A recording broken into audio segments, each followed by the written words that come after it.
ارشاد فرما دیا کما کتب علی الذین من قبلکم، جیسے کہ تم سے پہلے والوں پر بھی یہ فرض روزے عائد کر دیے گئے۔ اب جب بندہ یہ سنتا ہے نا جی کہ یہ روزے پہلی امتوں پر بھی فرض تھے اور یہ اس عبادت کی کنٹینویشن ہے، تو دل کو تسلی ہو جاتی ہے کہ ناراض ہو کر یہ حکم نہیں دیا بلکہ کسی فائدے کے سبب سے یہ حکم دیا ہے۔ تو اب دیکھیے حسن کلام کے ساتھ ہی تسلی کی بھی بات کرتے ہیں۔ ایک تو براہ راست محبت کا خطاب فرمایا یا ایھا الذین آمنوا، اور پھر کتب علیکم الصیام کے الفاظ سے حکم سنا دیا، مگر ساتھ ہی تسلی بھی دے دی کہ یہ تم سے پہلے والوں پر بھی فرض تھے، ہم نے تم پر بھی فرض کر دیے گئے۔ تو گویا یہ اللہ تعالیٰ کی عبادت ہے جو انسانیت پہلے سے کرتی چلی آ رہی ہے۔ پہلے یہ عبادت اتنی کامل نہیں ہوتی تھی، اس امت کو کامل عبادت ملی۔ پہلی امتوں کے روزے بڑے سخت ہوتے تھے، نہ دن میں کھا سکتے تھے نہ رات میں کھا پاتی۔ اس امت کو طلوع صبح صادق سے لے کے غروب آفتاب تک، حضرت داؤد علیہ السلام سال کے 6 مہینے روزہ رہتے تھے، ایک دن روزہ ایک دن افطار، ایک دن روزہ ایک دن افطار۔ ہمارے اوپر اگر یہ ہو جاتا تو ہمارے لیے تو مشکل لگ جاتا۔ اس کو صوم داؤدی کہتے ہیں۔ عیسائیوں پر 2 مہینے کے روزے، یہودیوں پر 40 دن کے روزے۔ حضرت موسیٰ علیہ السلام کو طور پر گئے تو انہوں نے 40 دن روزے رکھے۔ اس امت کو 30 روزے، اور مزے کی بات کہ ان 30 روزوں کے بعد جو شوال کے 6 روزے ہیں وہ نفل سنت بنا دیے، تو 36 ہو گئے۔ اور فرمایا من جاء بالحسنۃ فلہ عشر امثالھا، جو ایک نیکی لائے گا تو 10 گنا اجر ملے گا۔ تو 36 روزے رکھے تو 10 سے ضرب 2 تو کتنے بن گئے؟ 360۔ گویا ان روزوں کے ذریعے اللہ نے امت محمدیہ کے مومنوں کو پورا سال روزہ دار رہنے کا ثواب عطا فرمایا۔ اس کو کہتے ہیں کہ محنت تھوڑی اجر زیادہ۔ چنانچہ حدیث پاک میں آتا ہے کہ اللہ تعالیٰ نے قوم یہود سے فرمایا کہ تمہاری مثال ان لوگوں کی ہے جو فجر سے لے کے ظہر تک محنت مزدوری کریں اور ان کو اس کی مزدوری مل جائے، فرض کرو ایک کی رات ان کو اجر مل جائے۔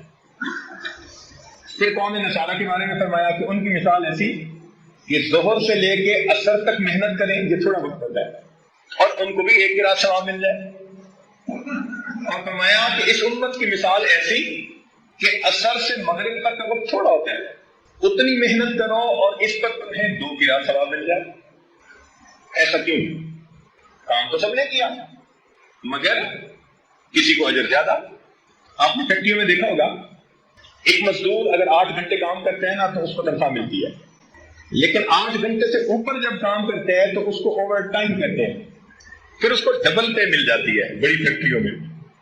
اب وہ 1 گھنٹہ کام کرے گا مگر 2 گھنٹے کا اجر ملے گا۔ تو تاریخ انسانیت میں اللہ تعالیٰ نے امت محمدیہ کو اوور ٹائم میں عبادت کرنے کا ثواب عطا فرمایا۔ تو ان کی عبادت کا وقفہ تھوڑا مگر اس پر ملنے والا اجر بہت زیادہ ہے۔ چنانچہ نبی علیہ السلام نے فرمایا کہ پہلی امتوں کو لمبی عمریں دی گئی۔ حضرت نوح علیہ السلام 900 سال سے زیادہ عمر پائی۔ بعض لوگ قیامت کے دن 400 سال کی عبادت لے کے آئیں گے، 500 سال کی عبادت لائیں گے۔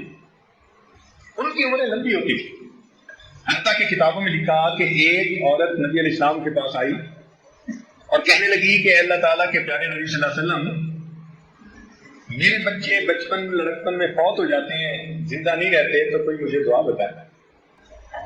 ان کا کتنی عمر میں؟ کہنے لگی کوئی 200 سال کا ہو کے مر جاتا ہے، کوئی 300 سال کا ہو کے مر جاتا ہے، تو میرے بچے تو پیچھے نہیں لگتے۔ تو انہوں نے کہا خدا کی بندی، ایک ایسا وقت آئے گا جبکہ انسانوں کی عمریں ہی 100 سال سے چھوڑی ہوں گی۔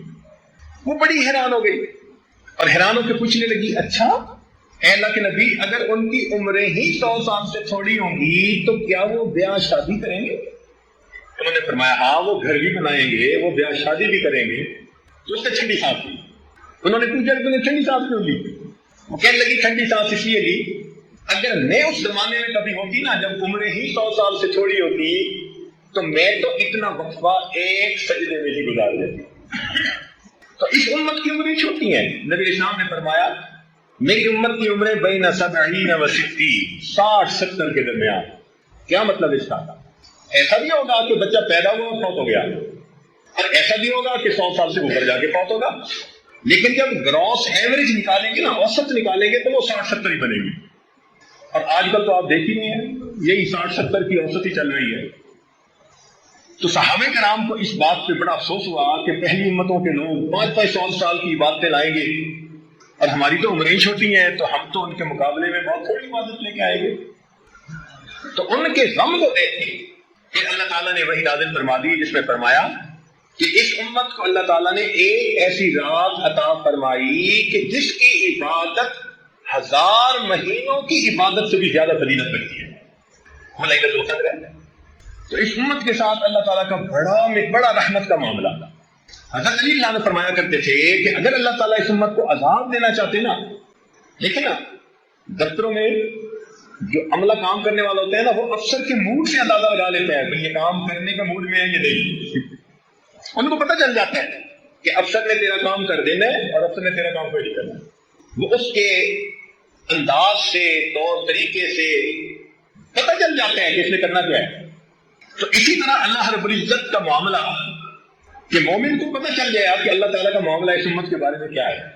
تو حضرت علی عنہ فرماتے تھے کہ اگر اللہ رب العزت اس امت کو عذاب دینا چاہتے تو نہ اس کو اللہ تعالیٰ رمضان کا مہینہ عطا کرتے، اور نہ اللہ تعالیٰ اس کو سورۃ اخلاص قل واللہ والی سورت عطا فرماتے. فرماتے تھے یہ تو ایسی نعمتیں ہیں کہ ان کو دیکھ کے پتہ چلتا ہے اللہ تعالیٰ اس امت کو عذاب نہیں دینا چاہتے. آپ اپنے گھر میں بڑا دروازہ کہاں رکھواتے ہیں؟ جدھر سے زیادہ مہمانوں کو لانے کا پروگرام ہو. اور گھر کے پیچھے کر کے ایک چھوٹا سا دروازہ ہوتا ہے گھر والوں کے لیے، بچوں کے لیے.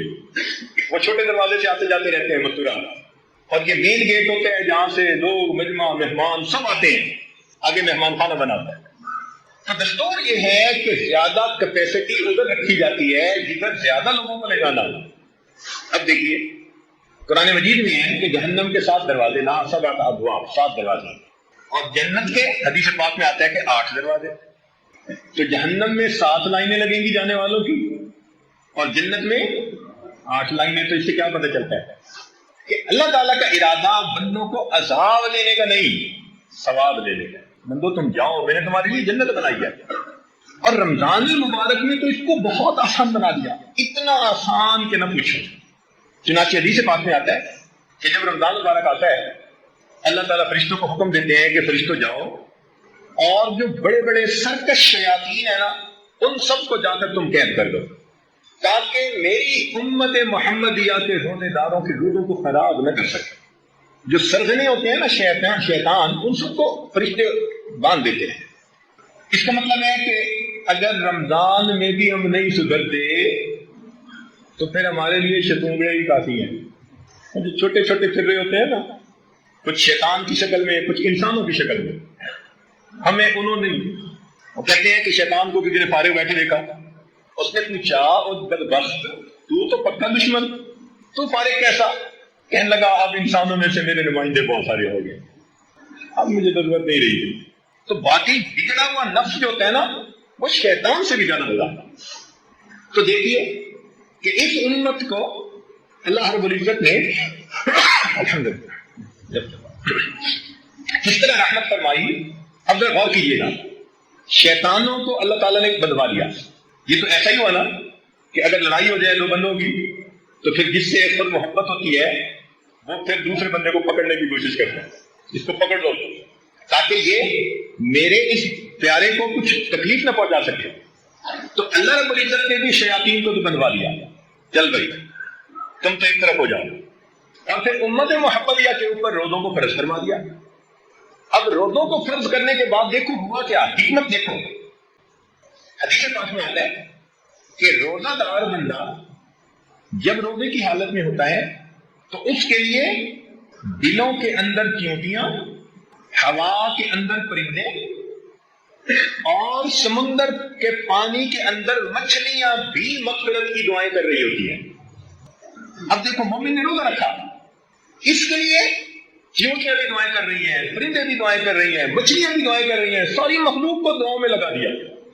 واہ میرے مولا، بخشش کے بہانے دیکھیے، شیطان کو قید کر دیا اور باقی مخلوق کو دعاؤں میں لگا دیا. اور اس بندے کو یہ حکم دیا کہ اگر تم کھانے پینے اور بیوی کے میل ملاپ سے دن کے وقت میں طلوع صادق سے لے کے غروب آفتاب تک اگر تم بچو گے، جس کو روزہ کہتے ہیں، تو فرمایا کہ جب افطاری کا وقت ہوگا اس وقت جو بھی دعا مانگو گے ہم تمہاری دعا کو قبول فرمائیں گے۔ ایک بلینک چیک دے دیا۔ اب آپ یوں سوچیں کہ ایک بندے کو 30 چیک دے دیے جائیں اور اس کو کہا جائے کہ بھئی جو اماؤنٹ لکھو گے تمہارے اکاؤنٹ میں ٹرانسفر ہو جائے گی۔ وہ اگر عقل مند ہوگا تو وہ تو پھر جتنا لکھ سکتا ہے اتنی بڑی اماؤنٹ لکھے گا۔ کوئی ایسا بندہ ہوگا جو ایسے بلینک چیک کی جمع کرواتا رہے بغیر کچھ لکھے؟ اگر کوئی ایسا کرے گا تو اس کو سب بیوقوف کہیں گے۔ اب اللہ تعالیٰ نے ہمیں 30 دن جو رمضان کے دیے، تو 30 دن افطاری کے وقت میں ہمارا ایک چیک اللہ کے ہاں جمع ہوتا ہے اور اس چیک کے اوپر نیکیوں کی اماؤنٹ ہم لکھتے ہیں۔ ہم نے دیکھا نا، کمپنی کا بڑا ڈائریکٹر ہوتا ہے، کہیں سفر پہ جانے لگتا ہے تو اپنے جنرل مینیجر کو چیک بک ہی دے کے چلا جاتا ہے، کہتے ہیں یہ چیک بک ہے، اگر ضرورت پڑے تو پھر بینک سے تم پیسے لے لینا۔ یوں سمجھیے کہ اللہ رب العزت نے امت محمدیہ کے روزے داروں کو 30 چیک عطا فرما دیے۔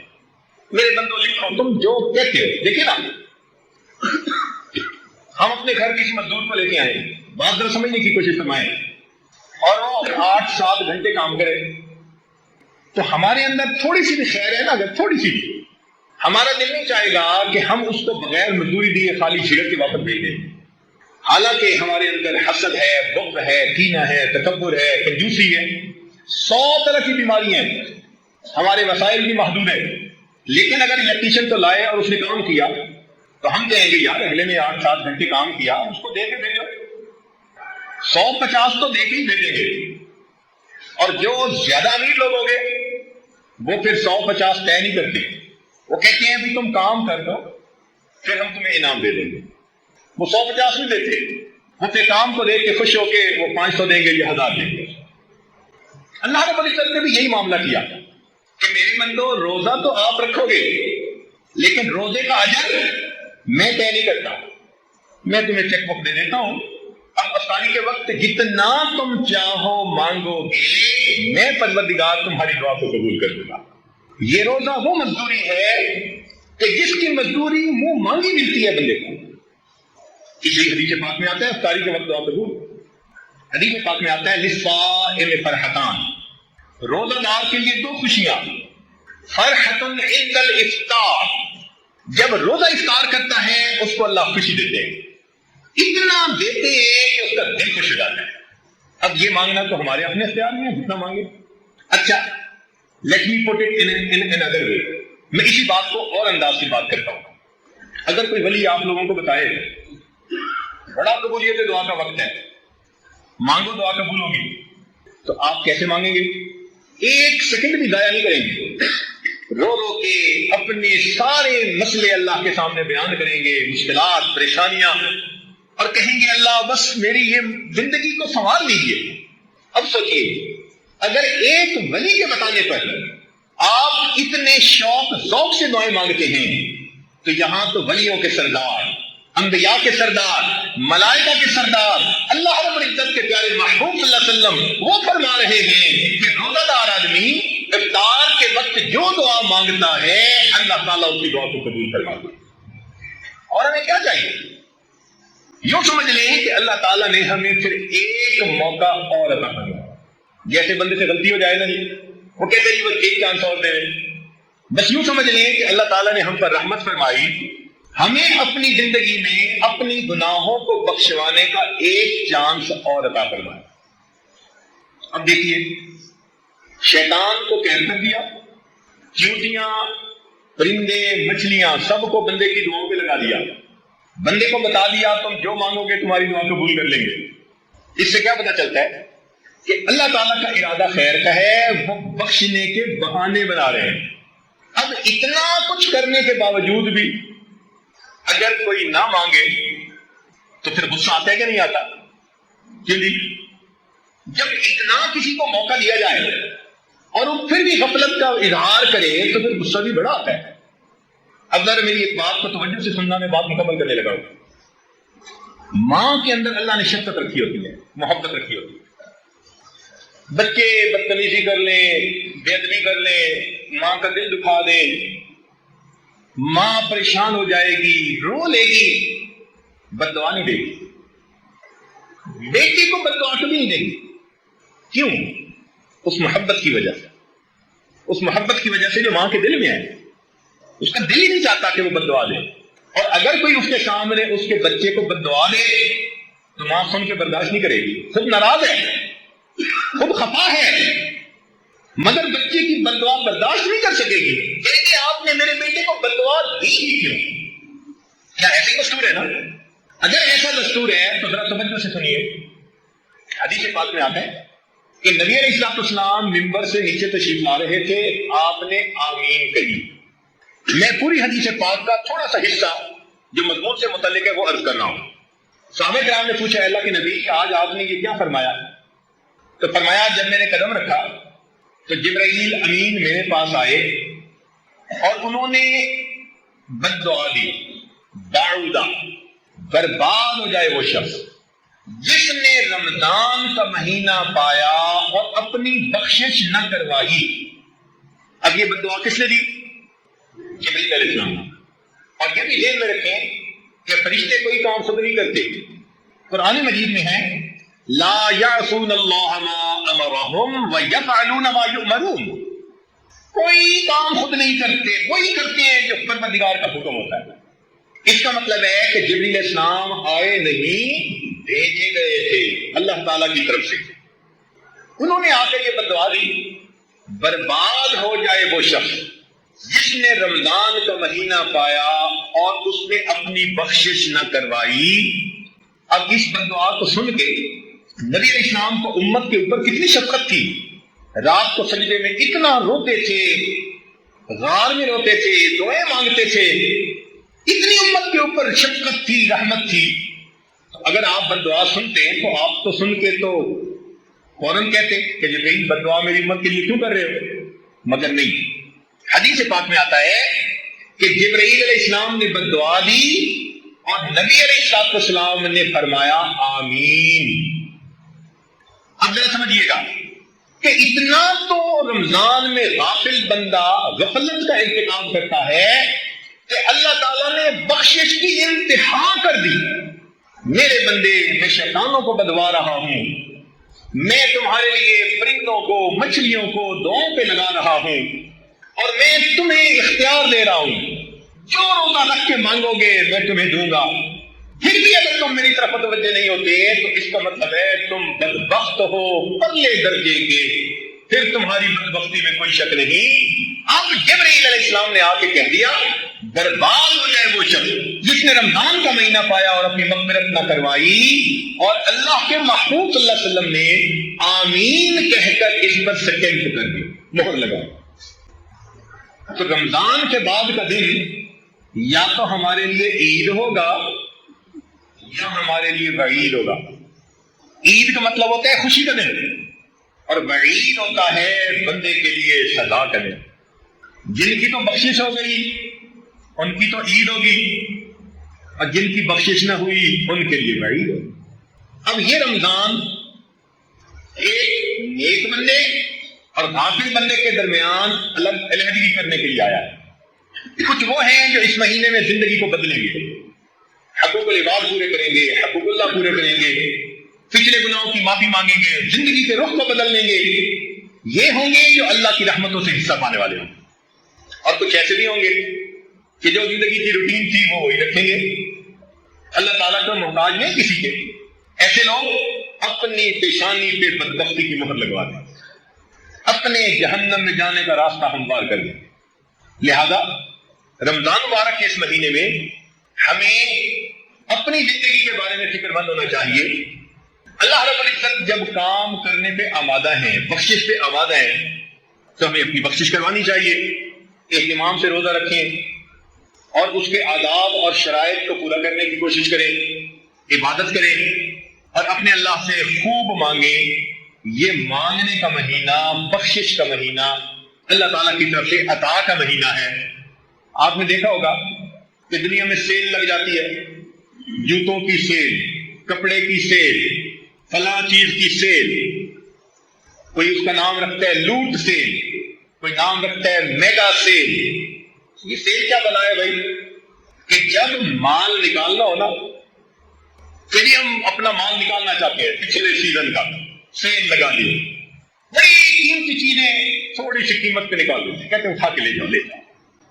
قرآن و حدیث کا مطالعہ کیا جائے تو محترم جماعت یوں محسوس ہوتا ہے اللہ رب العزت رمضان المبارک میں جنت کی سیل لگا دیتے. میرے بندو، تم میں سے جو چاہتا ہے جہنم سے بچنا اور جنت میں الاٹمنٹ کروانا، اس کے لیے کام آسان کرو، آؤ ہمارے در سے پاتے جاؤ. اب اس وقت میں بھی ہم اگر اللہ تعالیٰ سے یہ نعمت نہ پا سکیں تو یہ تو ہماری اپنی کم قسمتی ہوگی. اس لیے وقت کی اہمیت کا اندازہ لگائیے. کتنے لوگ تھے جو پچھلے رمضان میں زندہ تھے، آج وہ یہاں موجود نہیں ہیں، اور کتنے ہیں جو اس رمضان میں ہوں گے آئندہ رمضان میں نہیں ہوں گے. کیا پتا ہماری زندگی کا آخری رمضان. اس میں ڈٹ کے محنت کر لیجئے، اپنے رب کو منا لیجئے، اپنے گناہوں کو بخشوا لیجئے. دفتروں میں ہم نے دیکھا کہ جب افسر اچھے موڈ میں ہوتے ہیں نا تو پھر کلرک بادشاہ ایک فائل نکلوانے کی بجائے 10 فائلیں نکلوا لیتے ہیں، کہتے ہیں جی آج افسر ذرا خوش نظر آتا ہے. تو مالک الملک رمضان المبارک میں اس مہینے میں اپنے بندوں سے خوش ہوتے ہیں. روزہ دار بندوں سے بہت خوش ہوتے ہیں. اپنی زندگی کے مسائل اپنے رب کے سامنے پیش کر لیجئے، اپنے رب سے اچھے فیصلے کروا لیجئے. ہمیں اللہ نے ایک موقع اور عطا فرما دیا، اس وقت کو ضائع نہ کیجیے، کبھی بھی اس کو ضائع نہ کیجیے. اس کو وہی ضائع کرے گا الا محروم. حدیث پاک میں آتے ہیں جو یقیناً محروم ہو گئے نا رمضان کی برکتوں سے، وہی محروم ہے. حدیث پاک میں آتے ہیں کہ تم اگر کسی کو پانی کا گھونٹ پلا دو گے نا روزے دار کو افطاری کے وقت، یا لسی کا گھونٹ پلا دو گے تو اس کے بقدر اجر اللہ تمہیں بھی عطا فرما دیں گے. کتنی اللہ رب العزت کی رحمت اور بخشش ہے. یہ دھلنے کا مہینہ، ایک ایک لمحے میں وہ برکتیں اللہ تعالیٰ کی طرف سے اترتی ہیں. اگر کوئی دل کو قبول کرنے والا بنائے تو ایک ایک لمحے میں وہ اللہ کا ولی بن سکتا ہے. رمضان کا ایک لمحہ بندے کو ولی بنا دینے کے لیے کافی ہے. اللہ کی طرف رجوع کر لیجئے. کئی دفعہ ہم نے لاک لگائے ہوتے ہیں نا دروازے کو. ہم نے ایک ملک میں دیکھا، افریقہ کا ملک تھا، وہاں مکان کے 3 4 تالے لگے ہوتے، ایک تالا پھر دوسرا پھر تیسرا. تو ان سے پوچھا، وہ کہنے لگے یہ کہ ہمارے ہاں یہ جو کالے لوگ ہیں یہ بہت ہی من مرضی کرنے والے لوگ ہیں، تو کئی مرتبہ یہ گھر میں گھس آتے ہیں چوری ڈاکے کے لیے. تو پھر ہم نے کئی تالے لگائے ہوتے ہیں. مجھے بھی ایسے لگتا ہے کہ ہم نے بھی اللہ تعالیٰ کی جو رحمت کا دروازہ ہے نا اس کو گناہوں کے تالے لگائے ہیں، یہ کھل نہ سکے. جھوٹ کا تالا لگا ہوا ہے، لوگوں کے دل دکھانے کا تالا لگا ہوا ہے، بد کرداری کا تالا لگا ہوا ہے. حدیث پاک میں آتا ہے کہ چند بندوں کی اللہ تعالیٰ لیلۃ القدر میں بھی مغفرت نہیں کرتے. لیلۃ القدر میں بھی ان کی مغفرت نہیں ہوتی. ان میں سے فرمایا ایک جو دل میں دوسروں کے خلاف بغض رکھنے والوں، کینہ رکھنے والوں. اب اگر آپ سوچیں آج سینے کینے سے بھرے پڑے، بھائی کے بارے میں کینہ کا کیا مطلب ہے؟ پنجابی میں کہتے ہیں وٹ رکھنا. بہن کے بارے میں کینہ، بیوی کے بارے میں کینہ، ماں باپ کا کینہ، ہمسائے کا کینہ. کتنے لوگ ہیں جن کا کینہ ہمارے سینے میں موجود ہے. کیسے مغفرت ہوگی ہماری؟